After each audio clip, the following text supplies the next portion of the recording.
आच्छा बे नोंथांमोना निस्सय नुगासिनो दङ बे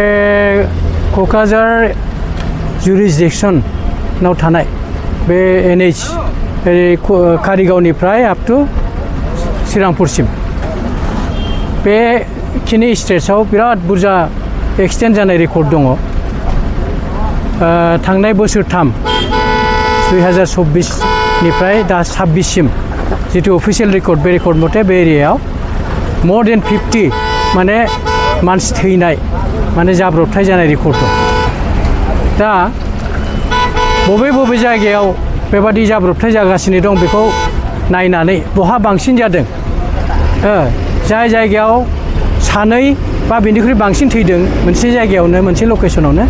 बेफोरबादि पइन्टआव दिनै जिल्लानि बेंगिरि बिथां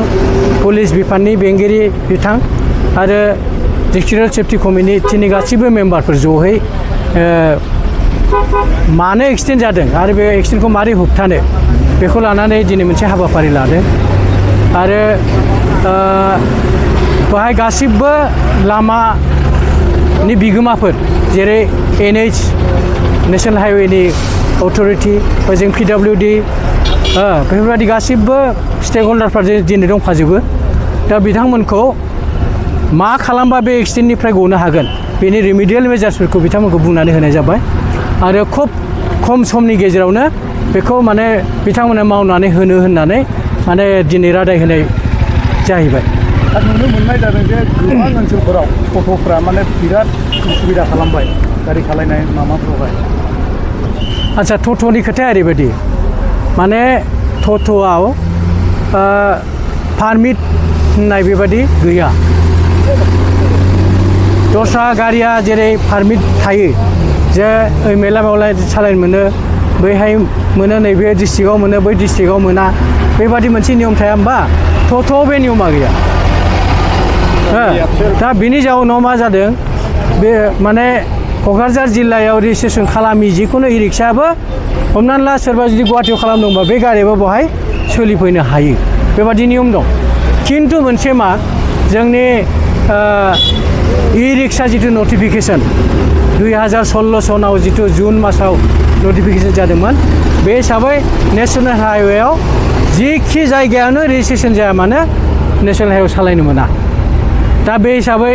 जोंनि क'क्राझार जिल्लानि हान्थामेला बिफान बेजों लोगोसे जिल्ला बेंगिरि आरो पुलिस जथायै जों बेफोर अपारेशनखौ खालामगासिनो दं निसय नोंथांमोना नुदों नैबे थांनाय मासावनो जोङो 350निख्रुइबो बांसिन इ रिक्साखौ केस खालामनानै होबाय आरो खालि केस खालामनायल' नङा जों बिसोरखौ केस खालामनाय समाव केस खालामनायजों लोगोसे बुजायनोबो नाजादों जे नोंथांमोना बेवहाय नैबे नेशनेल हाइवे जिहेतु बिराद गिदिर गारि सोलियो गतिके बेवहाय एथ' फिसा गारिया माबायदि कन्ट्रल जागोन बेखौ लानानै जों बिथांमोनखौ आरो नियमनि खोथाखौ बिथांमोननि खोमायाव जोङो सोनो नाजाबाय थादों आरो बे दाबो सोलिगासिनो दङ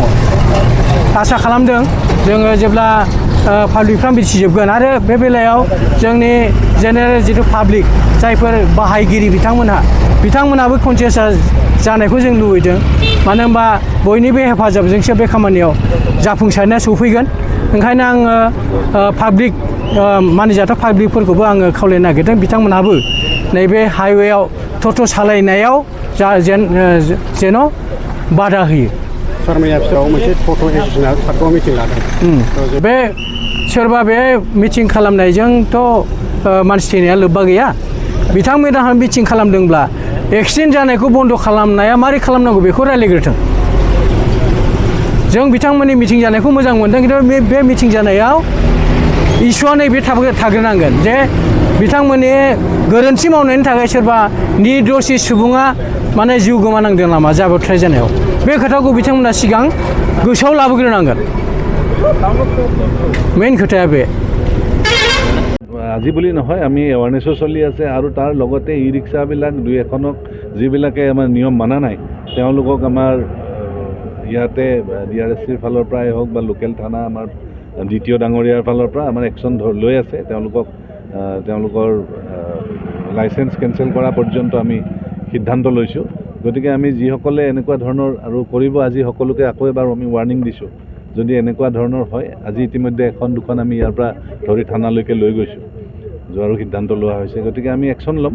আৰু ইতিমধ্যে তেওঁলোকক বহুবাৰ কোৱা হৈছে আৰু বহুতে মানিও লৈছে এইটো নহয় যে কোনো মানা নাই মানাও আছে নামানাও আছে গতিকে নামানাসকলক আমি জাষ্ট তেখেতসকল লাষ্ট ৱাৰ্ণিং এটা দিছোঁ যে আমি কিন্তু যেতিয়াই পাম তেতিয়াই তেওঁলোকৰ ওপৰত মানে ষ্ট্ৰিক্ট একশ্যন আমি ল'ম